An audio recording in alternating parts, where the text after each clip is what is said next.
Bro, yang ini IRR-nya 30% setahun, dan yang ini 66% setahun. Masuk yuk. Sebuah diskusi long distance dari kota kecil di California, Carmel, yang kebetulan seorang sahabat lagi mengantar putrinya untuk sekolah di UC Berkeley, kampus kenamaan di wilayah Teluk. Mereka berada di sana, sedang berdiskusi peluang bisnis bertiga yang me-WA call saya di tengah diskusi mereka. Di mana kemarin dia melaporkan bahwa dia bertemu dengan banyak pengusaha Indonesia yang semua usahanya di Indonesia sudah autopilot, memilih tinggal sementara di masa pandemi di Amerika karena merasa sistem kesehatan di Amerika terbaik.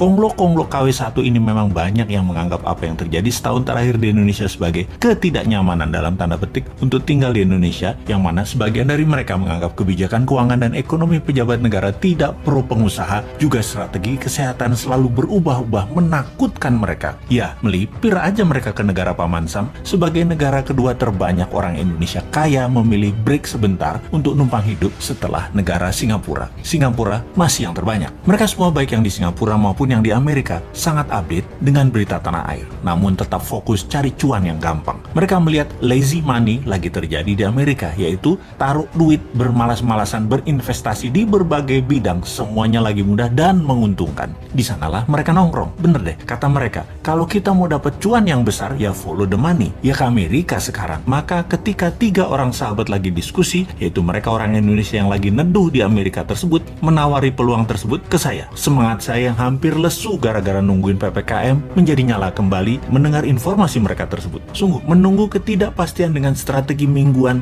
kayak dagang tahu bulat digoreng mendadak itu ngeselin. Tiap minggu diperpanjang nggak? Ya diperpanjang dong, masa enggak? Kita ini dalam berdagang perlu kepastian, dan hasilnya PPKM diperpanjang terus membuat mati gaya bisnis retail dan kehidupan kelas bawah serta menengah. Padahal sudah pada taat semua, di rumah terus. Jujur, dalam hati pernah berkomen, "Bok, sekalian aja PPKM level 10 langsung 2 tahun gitu. Covid pasti mati dan rakyat mati kabeh sekalian." Strategi pejabat goreng dadakan kayak tahu bulat memang mending tinggalin aja nih negara, pergi ke negara yang iklim investasinya baik. Itu kata KW1, KW2, konglomerat itu yang merantau ke negeri orang. Kalau kita mah nggak cinta tanah air gitu ya. Kemudian dia pun mengingatkan, "Bro, yang IRR-nya 30% ini gila ini mah. 3 tahun udah balik modal. Masih punya aset produktif lagi." Saya bertanya melalui konkol suara 4 orang, model bisnisnya bagaimana? Apakah memenuhi semua kriteria kita? Apa enggak? Maka satu orang yang paling top bertanya, "Kriteria kamu semua itu emangnya apaan?" Yang kemudian dijelaskan oleh mitra saya yang mengantar putrinya kuliah di UC Berkeley dengan berkata, "Gini bro, si Bosman ini kalau investasi, dia punya 3 kriteria. Ciri bisnis yang dia suka. 1, disruption. Model bisnisnya harus menggugurkan peraturan-peraturan yang membuat industri tidak efisien.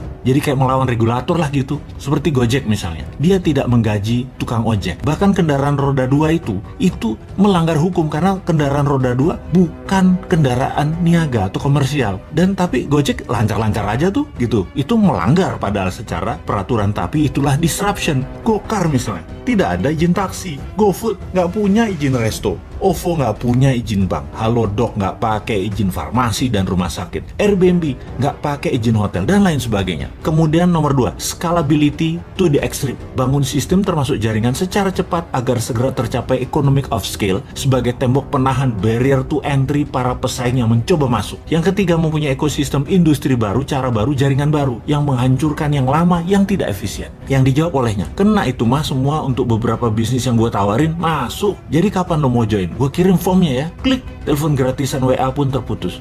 Ngomong bisnis miliaran pakai jaringan gratisan tergantung wifi, ternyata masih juga gue pakai nih ya. Dasar deso. Tapi itu kan prinsip bisnis light asset.